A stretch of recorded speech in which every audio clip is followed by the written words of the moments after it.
So to get right into it, first of all, what is Ethereum 2.0, right? So some of you might have seen the news that Nimbus, a team that's part of the Status projects, just released a test network for Ethereum 2.0.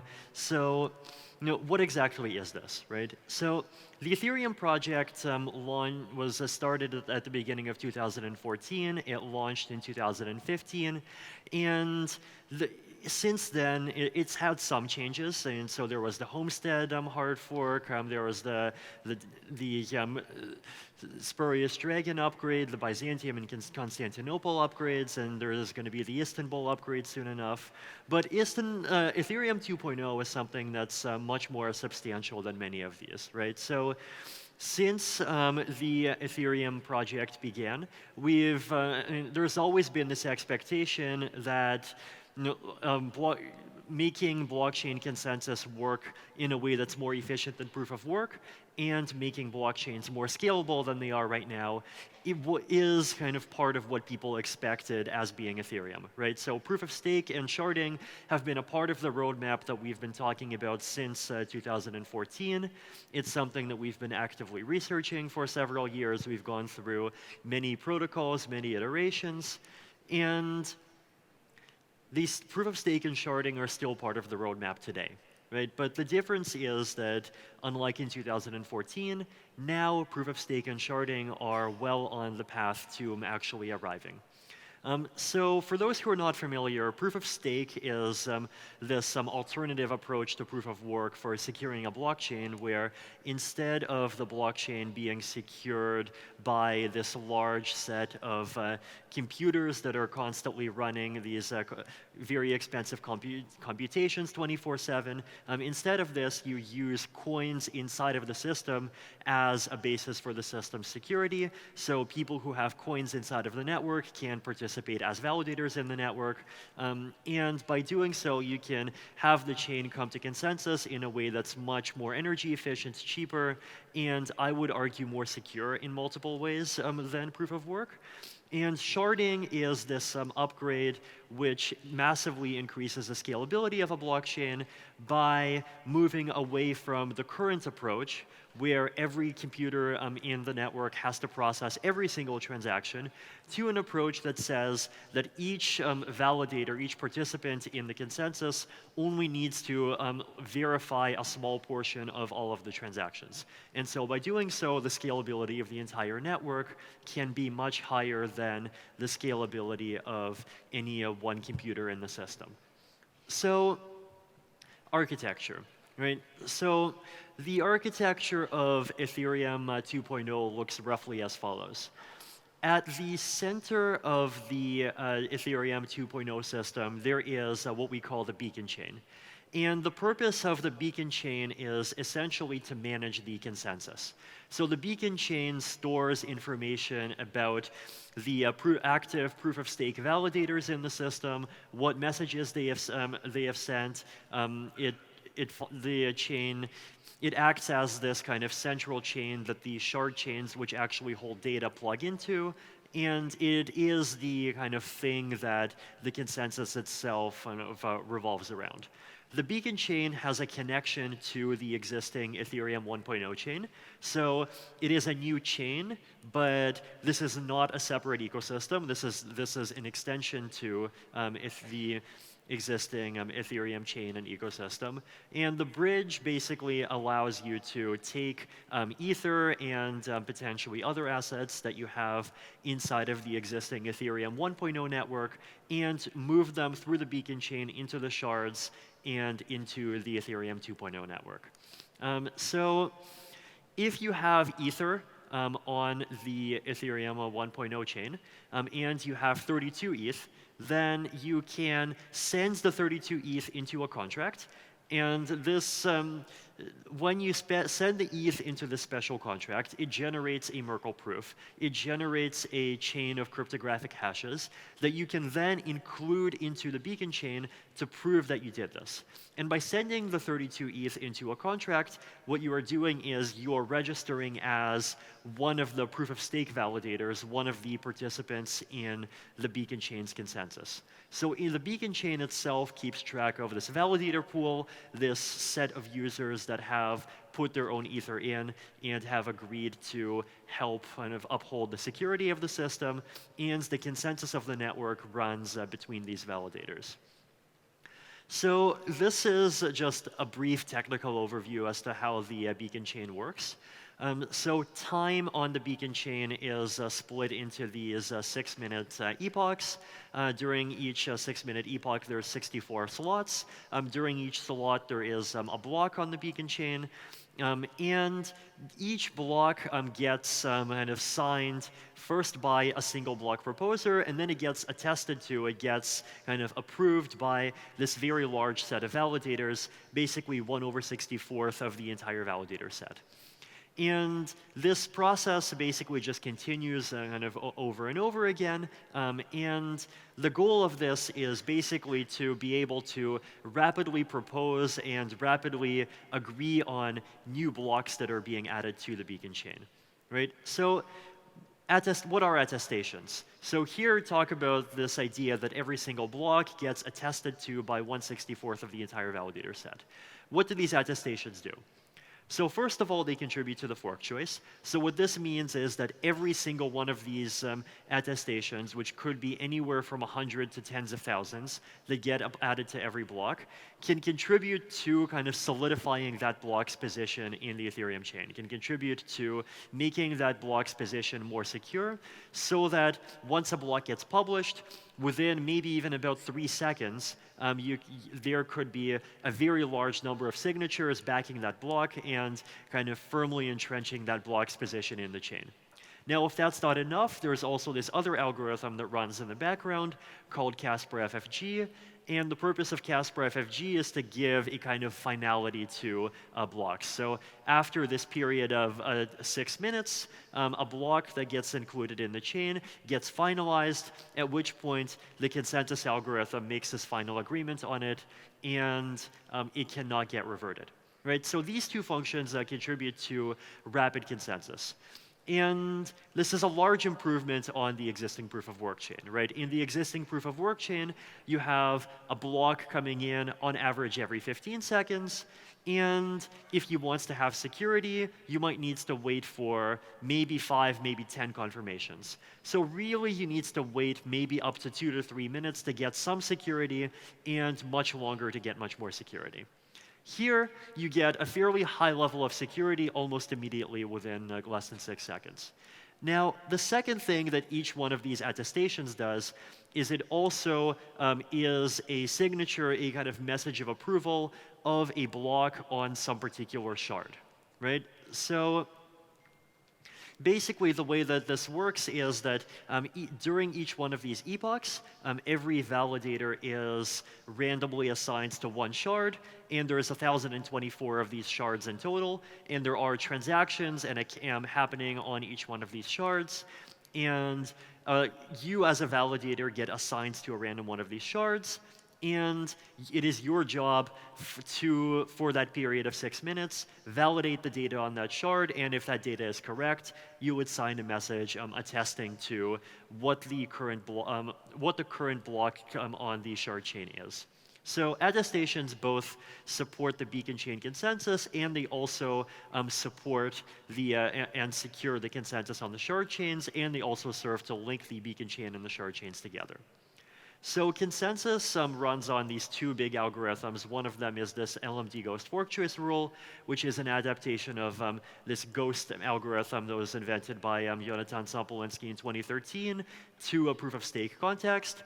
And the main goal of LMD Ghost is to be able to handle network latency, be able to handle fast messages, and be able to kind of help rapidly confirm blocks, even if many messages come in parallel. Right, so the longest chain rule, for example, this is how Ethereum comes to consensus now. even if you look at the name, it's the longest chain. It's not a mechanism that can kind of get more security if you have more blocks coming in parallel. LMD Ghost is an optimized algorithm that can. Now, Casper FFG is this algorithm whose goal is to kind of, quote, finalize blocks so that after enough messages have been made on top of a block for some period of time, that block just cannot be reverted. So shards and crosslinks, we have these 1,024 shards, and inside each of the shards, people are sending transactions, there's accounts, there's activity happening on each one of the shards. The capacity of each one of the shards is about the same as the capacity of the existing Ethereum chain. And the committee, now on the beacon chain, you have these committees, right? So what the committees are is that basically this mechanism that says that the entire set of validators, the entire set of nodes that participate in the proof of stake system get kind of randomly shuffled and randomly assigned to one of these shards. And the smaller set of validators that got randomly assigned to one of these shards has to verify the data that was submitted on that shard since the last time a committee for that shard was selected.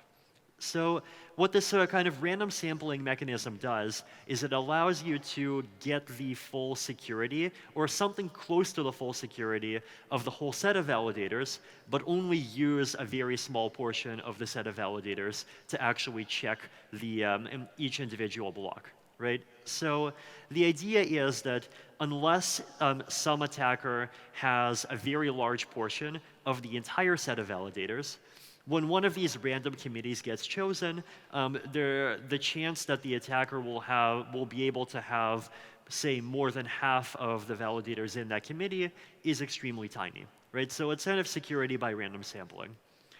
So one of the interesting things that will happen in the Ethereum system is staking, right? So Ethereum is moving from a proof of work system to a proof of stake system. And part of this is just a kind of thing that happens in the background that makes the blockchain more secure, but it's also a mechanism that you can participate in, right? So if you have at least 32 ETH, you can deposit that ETH in this deposit contract.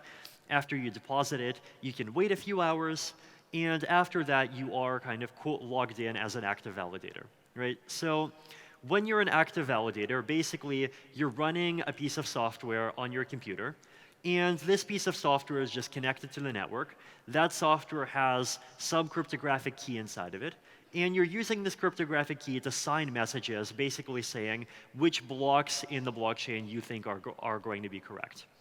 Validating has some rewards, so the current expectation is somewhere between 2 to 6% of the deposit value every year.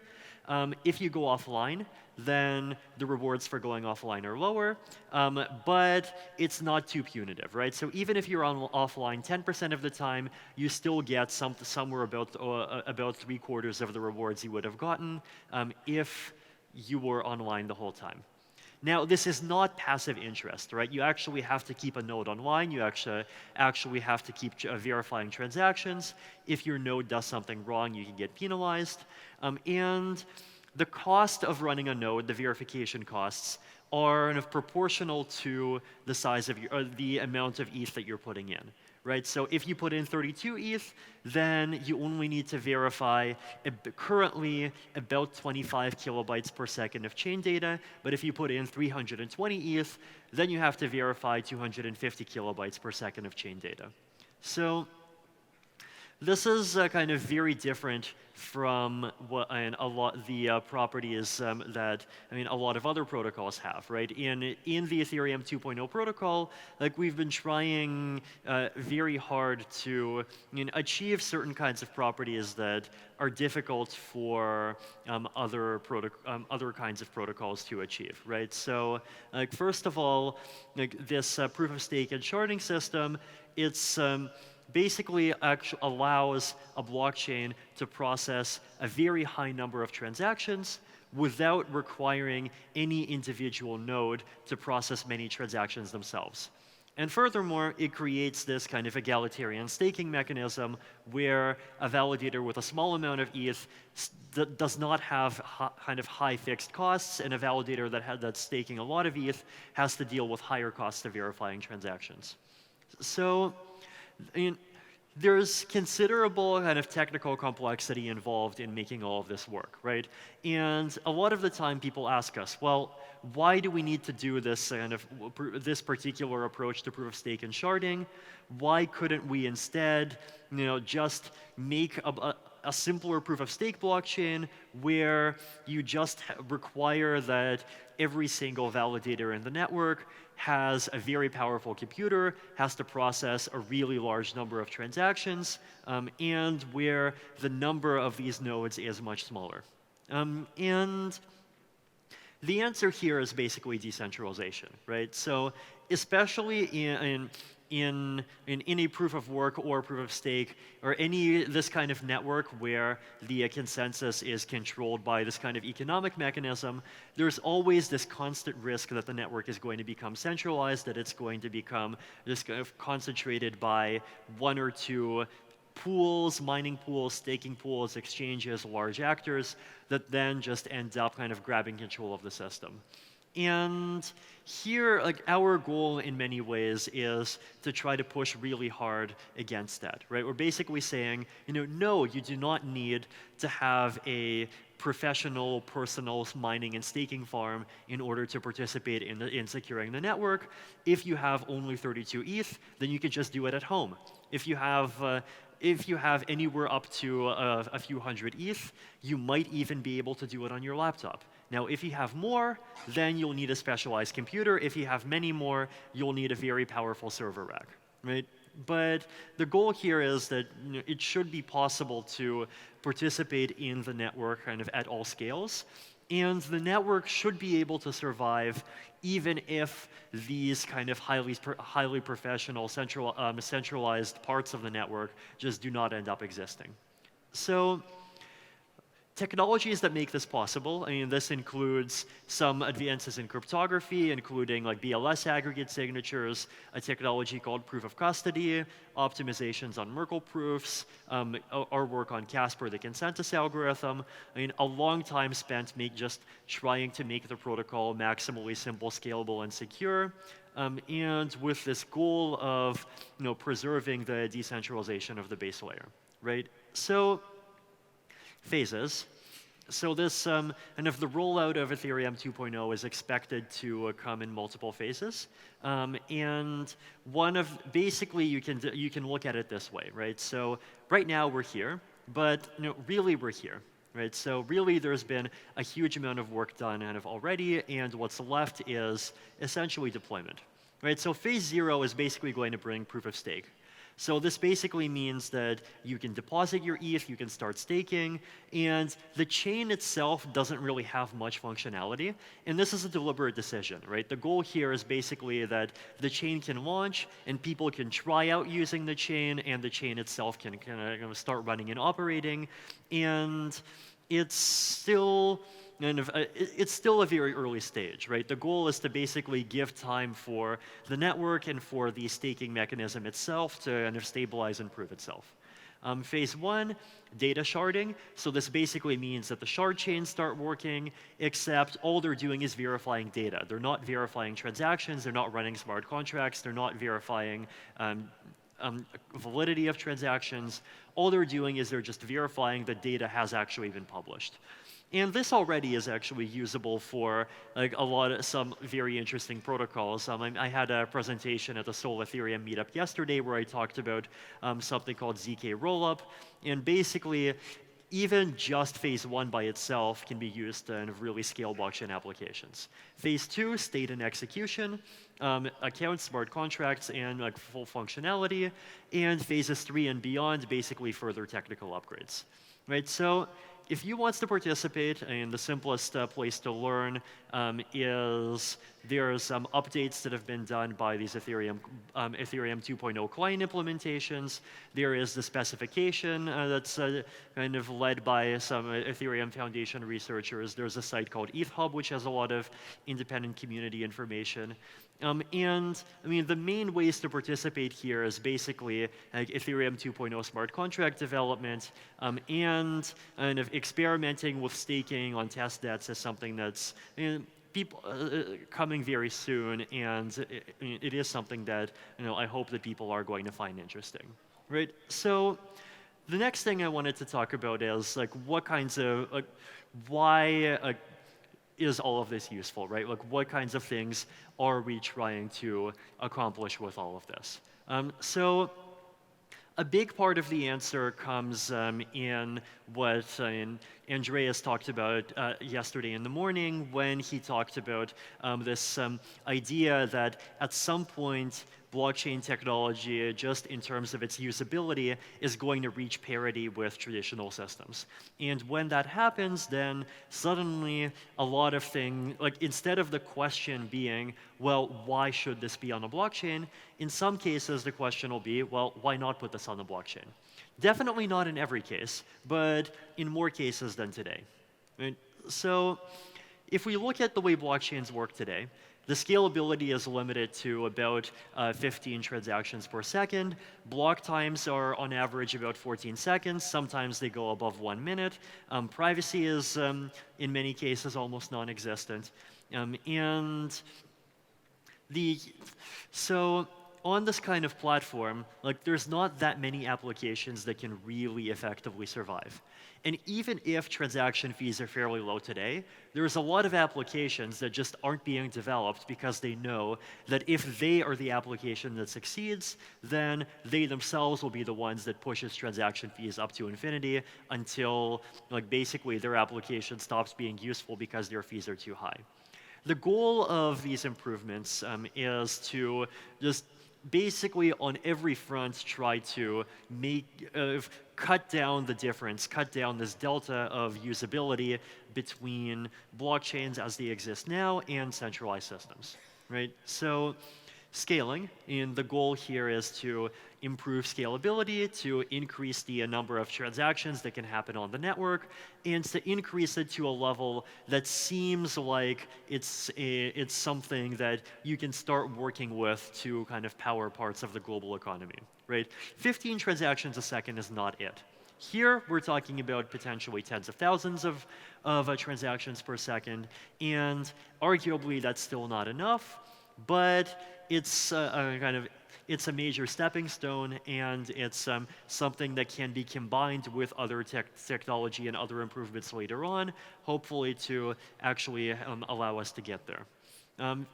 Now, proof of stake. So in addition to proof of stake making the Ethereum blockchain more efficient, and I would argue much more kind of long-term sustainable and not dependent on these kind of constant technical arms races with GPUs and ASICs and one ASIC monopoly that might be disrupted by another ASIC monopoly, just to remove the need to have all of these arguments about economies of scale in this one weird industry as a key security assumption, we basically moving to this approach where the security of the system is just secured by coins inside of the system itself. But that's not the only benefit, right? Proof of stake also gives us an opportunity to kind of re-architect many aspects of the system, and particularly one of the major pieces of this is this kind of architecture that we've developed, where you have basically every block on the chain, instead of being confirmed by one additional block every 15 seconds, it gets confirmed by hundreds to thousands of messages within a few seconds. So here, we're not talking about a system where, like, after you send a transaction, you have to go get a coffee before it gets confirmed. Here, we're talking about transactions where you can send a transaction to a merchant, and the merchant can see and confirm that the transaction is confirmed within about the same amount of time as it takes for the merchant to process a credit card. And I personally believe that getting these differences in usability really down and getting decentralized kind of base layer platforms to the point where they actually are powerful and kind of efficient enough that from a just user's point of view, it's something that regular people can actually work with, and it doesn't kind of impose all of these weird unexpected costs, transaction fees, waiting time on them, then we can start seriously seeing many more blockchain applications appear, and especially in this sphere where we're not just talking about blockchain applications where you only need to have one transaction every couple of months, but we're also talking about payments and potentially all of these non-financial use cases that people are talking about as well, right? If transaction fees are at $1, then blockchain platforms are, the set of things that blockchain platforms are useful for is really going to be fairly limited. But if we can cut costs down much more, then we can get the costs of using these platforms down much closer to something that would be acceptable for a much larger array of industries, and that would allow us to actually test and see, are there, what kinds of things could what kinds of places could blockchains help, if we had the means to? Because with this kind of technology, and I hope that we will have the means to. So that is scalability, that is usability through things like reducing block times, but this doesn't solve every problem, right? So for example, this doesn't by itself solve the problem of privacy, and that's something that we're going to be talking about in the next panel. And there's also going to be the need for kind of ongoing improvements in technology, but once the base layer itself is powerful enough, then it's often becomes more and more possible to do those upgrades just by making kind of second layer protocols on top of the existing blockchain, right? So in general, the path of development of, both Ethereum and blockchain technologies in general is something where we still have quite a long way to go. But it's, I think it's clear at this point that there's a lot of people working on making this happen, and there's a lot of people working on making alternative approaches to scalability happen, including layer 2 protocols, state channels, plasma, lightning networks, systems using zero-knowledge proofs for security, and many other things. And so we really can expect that within a couple of years, the scalability, usability, all of the necessary properties of these systems are going to be much better than they are today. And when that happens, I think that we're not just going to see blockchains being kind of used for a few small niche things and a few experiments. They're going to be something where if someone wants to put some registry on the blockchain, build some application on the blockchain, use the blockchain to just secure any kind of information, then in many cases the default is that they will be able to, right? And I am confident that there are going to be things that will get built, because I go around and talk to many people, both inside of the blockchain space and also outside of it. And while it is true that it's very difficult to get existing institutions to change their approach, especially if they have an approach that works perfectly fine, if you talk to people who are building new projects, then very often, they will say that, oh, they're building something with some kind of blockchain component. And there are people that, really do believe in these kind of ideals of transparent, open, decentralized networks as the backbone of their systems to eliminate themselves as central points of trust and central points of failure. But we as developers of technology need to make sure that when the time comes and they actually build the things that they want to build, the technology is ready to accept it. And that's something that I'm confident that we can work together and actually achieve. Thank you.